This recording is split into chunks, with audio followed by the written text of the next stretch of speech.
नमस्कार विद्यार्थी मित्रों। अभी हम आगे राज्यपाल, उनकी योग्यताएं और उन कामगिरी के बारे में देखेंगे।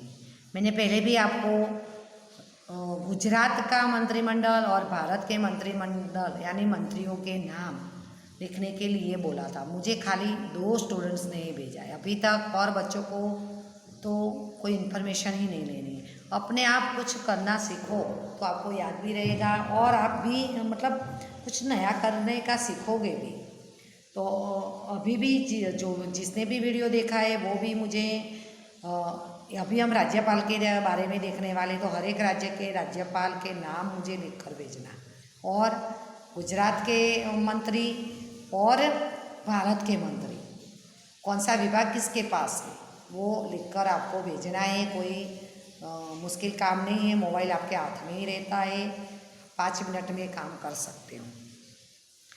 राज्यपाल तो पहले भी हमने देखा है, बताया है कि जैसे केंद्र में राष्ट्रपति की सत्ता है वैसे हर एक राज्य में राज्यपाल की सत्ता है, और दोनों की योग्यताएं सेम है।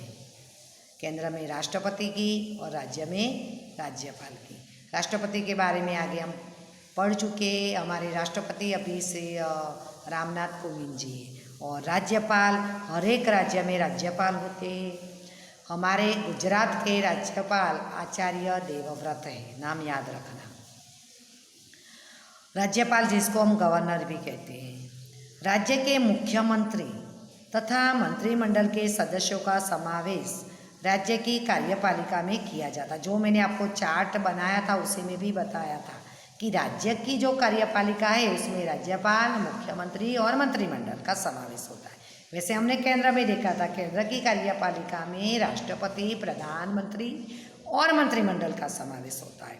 राज्य के सर्वोच्च के रूप में राज्यपाल की नियुक्ति, अभी राज्य के सर्वोच्च नेता, सर्वोच्च कौन है? राज्यपाल। जैसे हमने केंद्र में देखा था, केंद्र में सर्वोच्च कौन है भारत सरकार में? तो राष्ट्रपति, वो भारत के प्रथम नागरिक है। अभी राज्यपाल की नियुक्ति कौन करते हैं? याद रखना, राष्ट्रपति की नियुक्ति हमने देख ली। अभी राज्यपाल की नियुक्ति केंद्रीय मंत्रिमंडल के सलाह के अनुसार राष्ट्रपति करते हैं। अभी उनकी योग्यता देखेंगे तो सेम है राष्ट्रपति की जैसी है कि उनकी उम्र 35 साल से अधिक होनी चाहिए। भारत के नागरिक राज्यपाल पद के लिए उम्मीदवार बन सकता है। राज्यपाल की नियुक्ति 5 साल के लिए की जाती है, लेकिन राष्ट्रपति जब तक चाहे राज्यपाल अपने पद पर बना। अभी राज्यपाल 5 साल के लिए उनके लिए कार्यकाल का समय, पर राष्ट्रपति अगर चाहे तो उनको और 5 साल के लिए भी नियुक्ति कर सकते हैं। राज्यपाल को अपने पद से हटाया जा सकता है, कभी भी उनको हटाया जा सकता है, और दूसरे राज्य के राज्यपाल के रूप में स्थानांतरित भी किया जा सकता है। अभी राज्यपाल ज़्यादातर हम देखते हैं हमारे भारत में तो जो आउट स्टेट के ही होते हैं। आचार्य देवव्रत भी शायद जम्मू कश्मीर से ऐसे रिलेटेड है, और हमारे गुजरात के आनंदीबेन पटेल शायद बिहार या मध्य प्रदेश में राज्यपाल है। तो राज्यपाल को दूसरे राज्य में भी स्थानांतरित कर सकते हैं। कई बार राज्यपाल को एक से अधिक राज्यों का भी कार्यभार सौंपा जा सकता है। राज्यपाल राज्य का संवैधानिक तथा औपचारिक प्रधान है। राज्य के संवैधानिक और औपचारिक प्रधान है।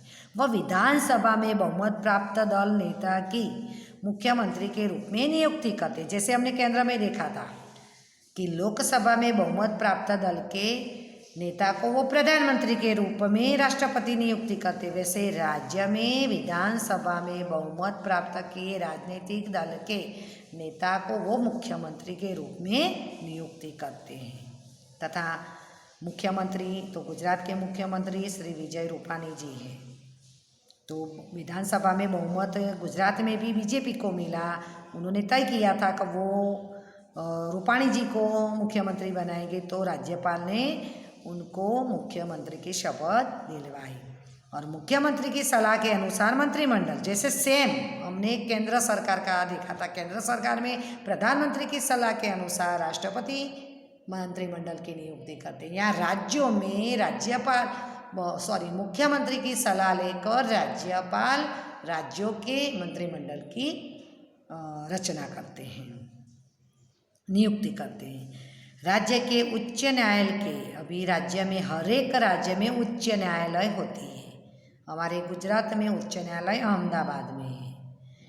तो उच्च न्यायालय जिसको हाई कोर्ट कहते हैं, उसका जो न्यायाधीश है उसकी नियुक्ति राष्ट्रपति राज्य के राज्यपाल के साथ विचार विमर्श करके करते हैं। और सर्वोच्च न्यायालय वो केंद्र में भारत में एक ही है, दिल्ली में, उसके न्यायाधीशों की नियुक्ति राष्ट्रपति ही करते हैं। राज्य के विधानसभा की बैठकें बुलाना, और एक राज्य में हमने आगे पढ़ चुके कि विधानसभा, और कई राज्यों में जहाँ जनसंख्या अधिक है जैसे महाराष्ट्र, उत्तर प्रदेश, बिहार, वहाँ विधानसभा और विधान परिषद भी है।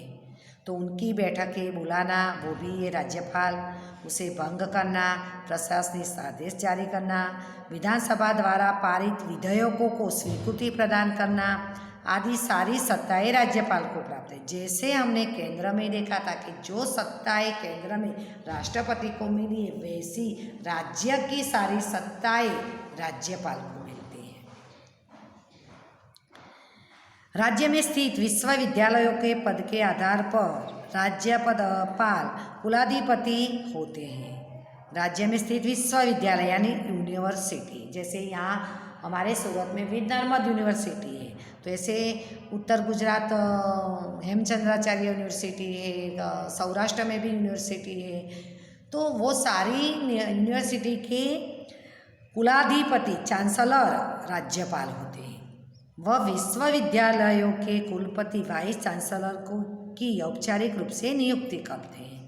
राज्यपाल की समस्त सत्ताओं का वास्तविक उपभोग मुख्यमंत्री और उसका मंत्रिमंडल करते हैं।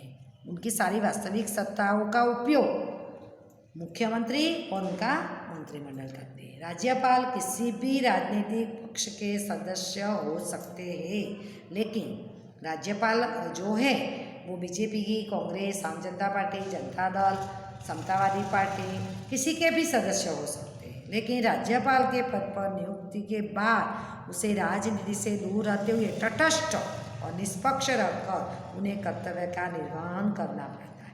अभी वो मानो कि कांग्रेस के है और मानो कि गुजरात में वो राज्यपाल है, पर जब वो राज्यपाल का पद ग्रहण करते हैं तो उनको अपने पक्ष का ये करके विरोध, उनके लिए बीजेपी विरोध पक्ष के रूप में है, तो उसका उन्हें हर चीज़ में विरोध करना वो नहीं है। तटस्थ निष्पक्ष यानी जो सही है वो सही और गलत के लिए गलत फैसला करना पड़ता है। Okay, thank you.